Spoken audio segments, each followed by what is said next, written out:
was talking about the Hugelkultur so adamantly is because just recently I decided to build another, you see the other loop raised bed that was in my videos last year.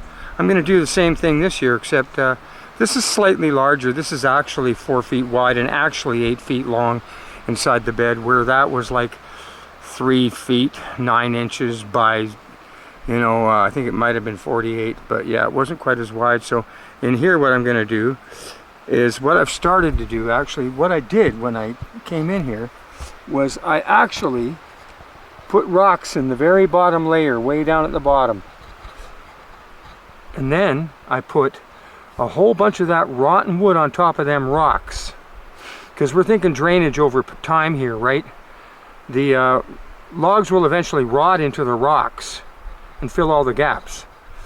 On top of that, I put a nice big layer of sod, or straw I mean, and then I went a nice thick layer of that store-bought luxury dirt, the $50 a bag stuff, mycorrhizal.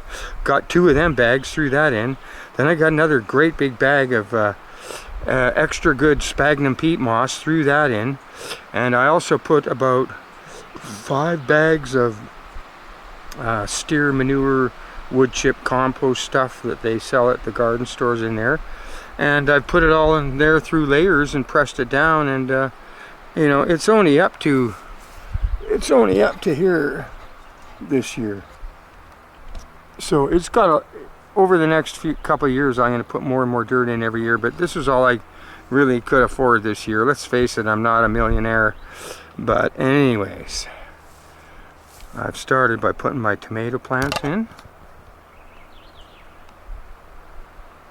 I've got 2, that's all I need. I need the big beef steak, and I need the one super fantastic. There's usually lots and lots of medium-sized tomatoes on them. And then in between here, I've got, in that blank space, I've gone and put all the carrots in.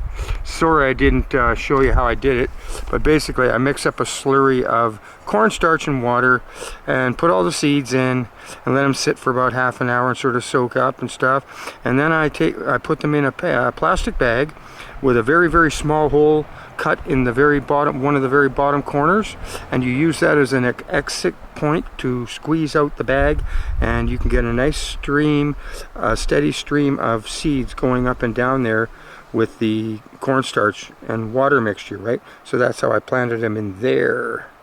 And they only need to go down about half an inch. You surely don't want to be spending as much time as I have doing it manually. So anyway, I've got all these up here now because had some really nice sugar pod peas overnight soaking in water, and now those 250 sugar pod peas are in about a 5 by 4 foot square piece. And like they say, you wanna crowd your peas. Garlic's doing really good this year because I took the straw off the top in the beginning of the year. We don't do that. I did that last year and I never actually noticed it before, because I guess first time I did it, I naturally just went and started pulling straw off in the middle of the beginning of the spring. But this year I took it out right away, and I don't have any rotting garlic. Otherwise I would have showed you what I got last year. But no, it was rotting, and now this year it's doing good, just like the first couple of years I did it here. So I've been here 20 years, and I've done a lot of these things. There's that crocosmia that comes out in the summer for all the hummingbirds, really nice. We got a couple of them here. And this thing is unbelievable what's going on. And we've got a robin hanging around now because he knows there's worms.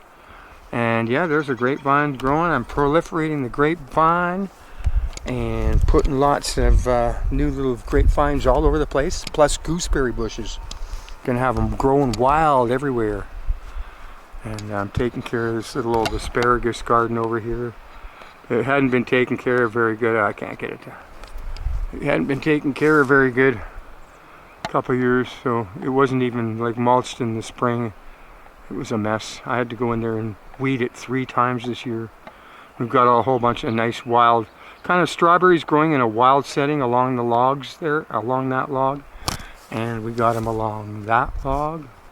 Because the log, right? Because the log is next to the roots, the log is actually holding moisture, and it helps to make these berries stay moist without having to water them so bad that they die or whatever they do. But now you've got another one, and it's all by logs. Again, Hugelkultur is the winning formula here. And then here, oh geez.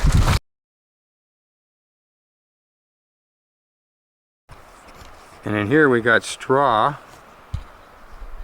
and it's actually receiving a dose or two, actually several layers of mycelium from oyster mushrooms.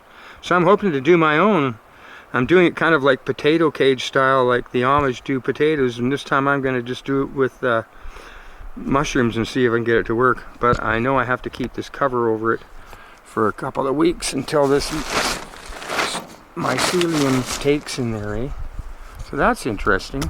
Sorry about the you know, the exposure differences going on, but I'm just trying to just do this as quick as possible. And you know, rhubarb, I never had my own plants before, but last few years I've been having them and freezing them and using them in the winter and everything. They're just great. So that's about all I can say right now for now. There's our other little garden in there growing, trying desperately to get carrots to grow. Didn't really work out this year in there, but I'm sure our other ones are going to work. And we got a fig tree over there, you know. It's a good old fig tree there. I like fig trees. Fig trees are cool. Yeah. Yeah, it's cool. So, just showing you, that's it. Here's our gooseberry bush. Yeah, it's the second year. I bought it last year and it grew out a bit. This year it's growing out more. I highly doubt I'm going to get very much fruit, if any, off it. But in February I'm going to turn that into about 20 different little saplings, and I'm going to plant them all over the property. Yeah. It's kind of like the revenge of me. I've come to reclaim back what was once ours. Natural food on the land. Hello. And of course, a little bit of a bed there for decomposition, compost, and okay. I'm saving some, never mind. I'm saving some baby garlic that somebody left for like 10 years with grass growing around it, and all it ever did was growing the little wee ones every year. So I went and had to pull them all apart out of the grass, get them all transplanted this year. And there's our nice bird feeder that you've seen me make, and that's it.